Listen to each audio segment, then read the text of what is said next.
Indonesia merupakan pasar potensial di era masyarakat ekonomi ASEAN MEA. Dengan jumlah penduduk Indonesia yang mencapai 250 juta lebih, pasar dalam negeri ini sangat menjanjikan.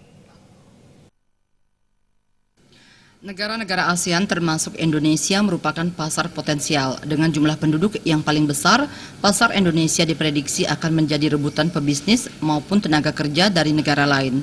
Melihat kelebihan itu, pelaku UMKM di Bali harus memanfaatkan potensi tersebut. Pasar dalam negeri ini tidak kalah menjanjikan dibandingkan pasar luar negeri.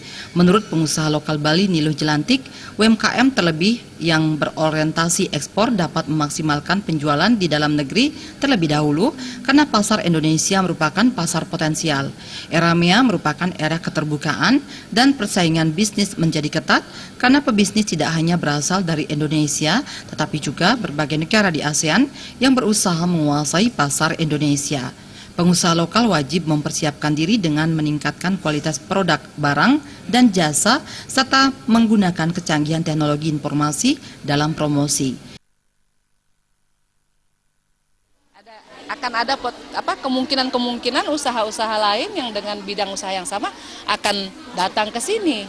Jadi seharusnya daripada kita ngotot-ngototan misalnya mau go internasional, kita benahi dulu apa yang kita sudah punya, kita tingkatkan skill kita tingkatkan misalnya kemampuan kita berbahasa Inggris, karena itu penting sekali. Bahasa Inggris adalah jendela kita ke dunia. Kita tingkatkan pemasaran kita jaga konsistensi